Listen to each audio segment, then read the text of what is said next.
సంవత్సరాల తరబడి government job కోసం వేచి చూస్తున్నారా? కేవలం 8 నెలల్లో మీ కల నెరవేర్చుకోండి. వెంటనే కింది నంబర్స్‌కి కాల్ చేయండి. హలో నమస్తే వెల్కమ్ టు సుమన్ టీవీ.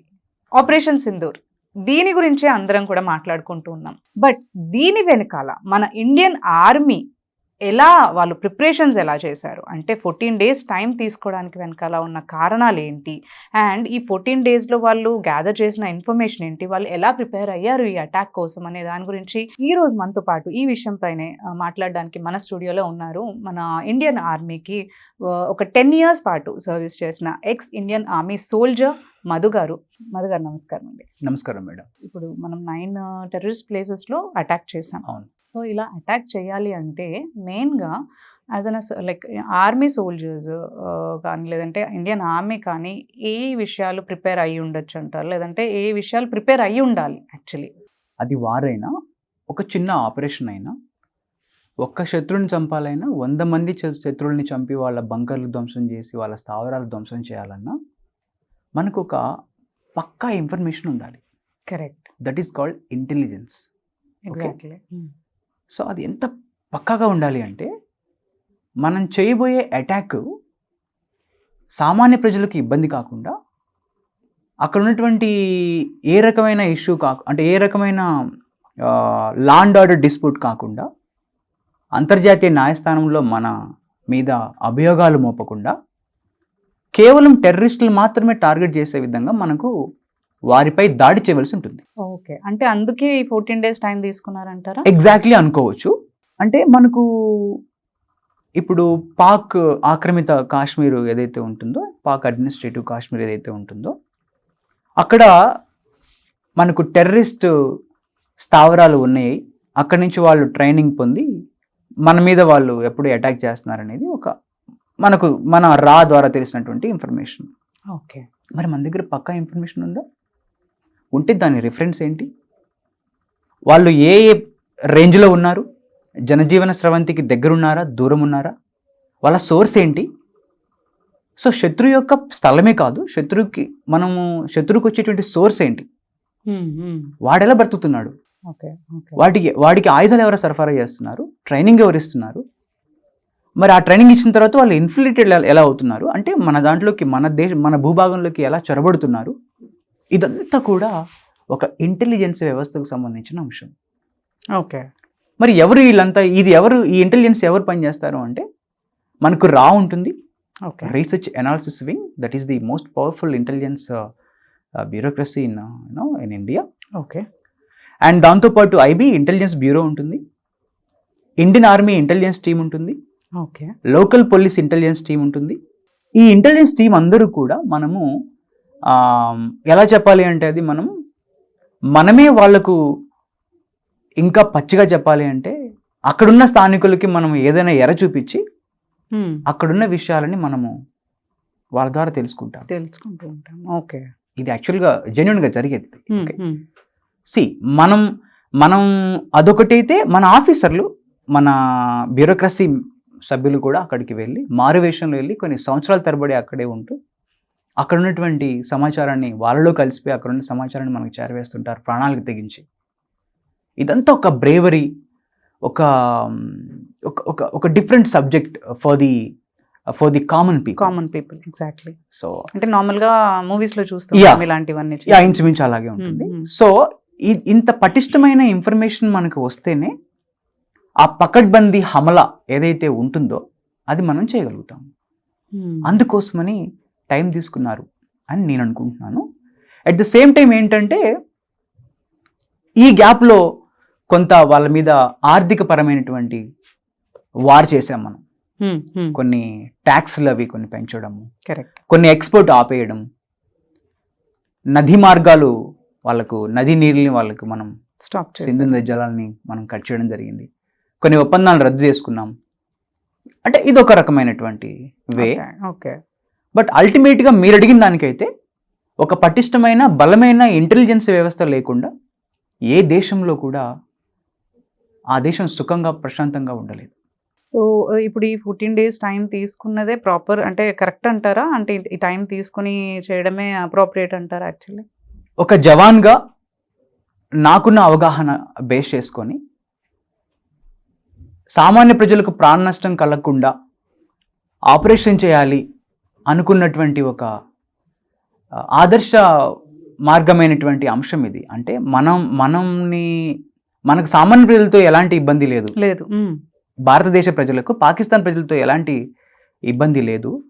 అక్కడ ఉన్నటువంటి స్థానిక గవర్నమెంట్ ఆ టెర్రరిస్టుల్ని పెంచి పోషించి మన మీదకి తోలుతుంది. కాబట్టి ఎవరైతే సపోర్ట్ చేశారో వాళ్ళని మనం ఆర్థికంగా కట్ చేశాము, ఎవరైతే పార్టిసిపేట్ చేస్తున్నారో వాళ్ళని మనం బాంబింగ్ ద్వారా వాళ్ళని కట్ చేయాలనేటువంటిది ఈ ప్లాన్. It's good. బట్ ఇంకా బెటర్గా మన ఇంటెలిజెన్స్ ఇంకా టూ పాస్ట్ ఉండి మన మీద ఎప్పుడైతే హమ్లా జరిగిందో April 22 I think right, April 22 రోజు మన మీద ఎప్పుడైతే హమ్లా జరిగిందో ఆ 24 to 48 అవర్స్లో వాళ్ళని మనం వేసి ఉంటే రిజల్ట్ ఇంకొంచెం బాగుండేది. ఎందుకంటే ఈ గ్యాప్లో వాళ్ళు చదువుకుంటారు. ప్లాన్ ఏ ప్లాన్ బి ఉంటుందండి ఎప్పుడు కూడా ఎస్కేపర్కి. మనల్ని కొట్టిన వాళ్ళు మన యొక్క రిటాలియేషన్ని వాళ్ళు పసిగడతారు. So plan A plan below ఉంటారు.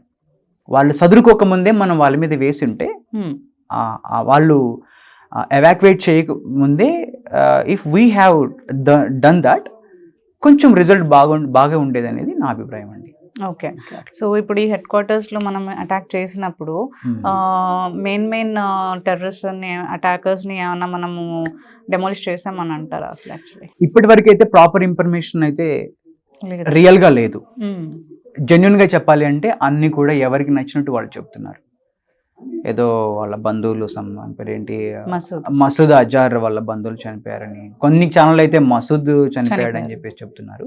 సరే, అది ఏది ఏమైనప్పటికీ మన ఇంటెలిజెన్స్ టీము మన ఆర్మీ మన వ్యవస్థ దాన్ని త్వరగానే మందు పెడుతుంది. బట్ దానికంటే బిఫోరు ద మెయిన్ లీడర్స్ ఎవరైతే ఉన్నారో వాళ్ళు అంత ఈజీ కాదండి. ఎందుకు? వాళ్ళు ఫస్ట్ ఆఫ్ ఆల్ ఆపరేషన్లో పార్టిసిపేట్ చేయరు, బంకర్లో దాక్కోరు. ఓకేనా? వాళ్ళు బంకర్లో దాక్కోరు. వాళ్ళు పెద్ద పెద్ద నగరాల్లో ఉంటారు. వాళ్ళంతా కూడా పెద్ద పెద్ద నగరాల్లో మారువేషంలో తిరుగుతారు. ఓకే. సో వాళ్ళని మనం పట్టుకోవాలి అంటే we need more analysis and more intelligence than we had and we have now. Okay. So వాళ్ళు ఆపరేషన్ అప్పుడే ముందుకొచ్చి వాళ్ళ ఎవరైతే వాళ్ళ సబార్డినేట్స్ ఉంటారో వాళ్ళకు వీళ్ళు ఆదేశాలు ఇవ్వడం జరుగుతుంది. అంటే ఇప్పుడు మీరు అన్నారు ముందే మనకి ఇవి ఆల్రెడీ అందరూ ఎవాక్యుయేట్ అయిపోయి ఉంటారు అని అంటున్నారు. అంటే ముందే వాళ్ళకి ఇన్ఫర్మేషన్ వెళ్ళిపోతుందా అండి ఇలాంటి ఏమైనా అటాక్స్ జరుగుతాయని చెప్పి తెలిసినప్పుడు వాళ్ళకి? ఇది ఎలా ఉంటుంది అంటే దెబ్బ తగిలిన పాము టైప్ అనమాట. ఇది ఒకసారి పాముకు దెబ్బ తగిలితే మళ్ళీ ఆ రూట్లో అది వెళ్ళదు. సో మనము వాళ్ళ మీద సర్జికల్ స్ట్రైక్ చేసాము. కరెక్ట్. వాళ్ళకి అది మంచి అనుభవం ఉంది. వాళ్ళకి మంచి అదొక లెసన్ లాంటిది వాళ్ళకి. Correct. So Indian intelligence team ఎంత పటిష్టమో, మనం ఎంత లూజో ఎంత టైటో కూడా వాళ్ళకి తెలుసు. ఎందుకంటే మన మనుషులు అక్కడ పనిచేసినట్టు వాళ్ళ మనుషులు మన దగ్గర కూడా పనిచేస్తారు. ఓకే, మనలోనే ఉంటారు. I'm telling truth. అది ఇందాక అన్నారు కదా, మన హైదరాబాద్ లో కూడా ఉంటారు.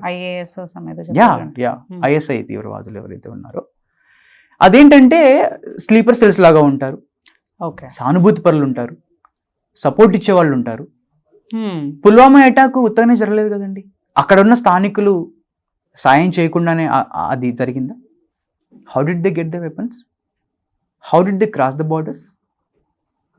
How did they got the motivation? వాళ్ళకి ఆ మోటివేషన్ ఎలా వచ్చింది? అంటే ఎక్కడో ఉన్న అజార్ మసూద్ వీళ్ళని వీడియో కాల్ ద్వారా ఆపరేట్ చేసి పంపిస్తే అయిపోయిందా? వీళ్ళ మార్గం సుగమం అవడం కోసం ఎంతమంది వీళ్ళకి సాయం చేసి ఉంటారు. వాళ్ళు పసి కట్టారు. వాళ్ళ బంకర్లని వాళ్ళ స్థావరాలని ఎవాక్యుయేట్ చేసి కూడా వెళ్ళిపోవడం జరిగింది కొంతవరకు.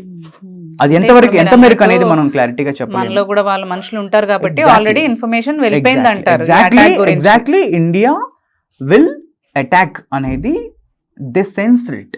ఓకే. అండ్ ఈ టైంలోనే చేస్తారని కూడా తెలిసిపోయి ఉంటుంది. మోస్ట్ ప్రాబబ్లీ మనం ఇలా అని చెప్పడానికి లేదు, ఈ టైంకి అని చెప్పడం ఖచ్చితంగా మనం చెప్పలేకపోవచ్చు.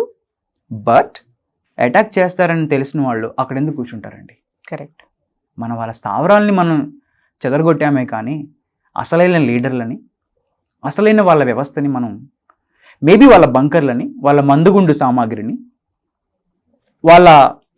వాళ్ళు ఆక్యుపై చేసుకున్నటువంటి ఆ ప్రాంతాన్ని మనం బాంబ్స్తో డిస్ట్రాయ్ చేసి ఉంటామేమో, కానీ అసలు సిసలైన లీడర్లని కొంచెం కష్టం అండి. కష్టం అంటారు. నేను మీకు చెప్పినట్టు ఆపరేషన్లో ఎప్పుడు కూడా లీడర్ అంటే వాడు ముందుండడు, వాళ్ళంతా కూడా వెనక ఉండి వాళ్ళ భావాజాలాన్ని నడిపిస్తుంటారు. సో దట్స్ వెరీ ఇంపార్టెంట్, అక్కడ మనం తెలుసుకోవాల్సింది. Coming to the second point, మీరు అడిగారు కదా వై పుల్వామా అని. జమ్మూ కాశ్మీర్లో ఒక 6 జిల్లాలు ఉంటాయండి. ముఖ్యంగా the most extremist like affected, terrorist affected areas like Baramulla, Kupwara, Anantnag, Dras సెక్టార్లో ఉన్నటువంటి పూంచ్ ఏరియా, అదంతా కూడా ఆ బెల్ట్ అంతా కూడా పాకిస్తాన్ని, ఆఫ్ఘనిస్తాన్ని ఆనుకొని ఉన్న బెల్ట్. మళ్ళీ లే లదాఖ్ కాదు, ఎందుకంటే లే లదాఖ్ కంప్లీట్ కూడా అది high altitude area. Okay. And అక్కడికి ఇన్ఫ్లేట్ అవ్వడానికి కూడా వాళ్ళకి ఏమీ లేదు. అంటే వాళ్ళ ఆ నుంచి మళ్ళీ కిందికి ట్రావెల్ చేసేలో మనల్ని కొట్టేస్తారు. చాలా పెద్ద భూభాగం అది, ఫెసిలిటీస్ లేని భూభాగం అది. సో అటు పోలేరు వాళ్ళు. వాళ్ళకి ఫెసిలిటీస్ ఉంది. కాశ్మీరీ అనే తెగ ఉన్నది కూడా మీకు శ్రీనగర్కి పైన ఎక్కువ ఉంటారు. శ్రీనగర్కి పైన, మనం మీరు జమ్మూ నుంచి మనం ఉధంపూర్ నుంచి కానీ మనం వెళ్తే శ్రీనగర్కి పై భాగాల్లో ఎక్కువ మనకు కాశ్మీరీస్ ఉంటారు, కింద భాగాల్లో హిందూస్ ఉంటారు. ఓకే.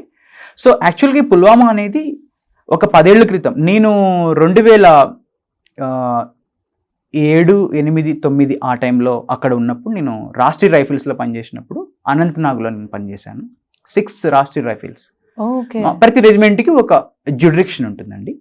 లైక్ ఇక్కడ స్థానికంగా పోలీస్ స్టేషన్స్కి ఎట్లా జ్యుడిక్షన్ పరిధి ఉంటుందో, ప్రతి రెజిమెంట్కి ఒక జ్యుడిక్షన్ ఉంటుంది. మా జ్యుడిక్షన్ పరిధిలో మేము చూసింది ఏంది అంటే, అప్పుడప్పుడే జమ్మూ, ఇటు మన పుల్వామా ఏరియా, వైష్ణోదేవి వెళ్ళే ఏరియా అప్పుడప్పుడే కొంచెం అటు తగ్గుతూ, అంటే అటు టెర్రరిస్టులు పోవడం తగ్గించారు. ఎందుకంటే టైట్ చేసాం అనమాట. ఎందుకు, దానికంటే కొంచెం కింద దిగితే ఏరియా ఎవరిది మళ్ళీ మందే.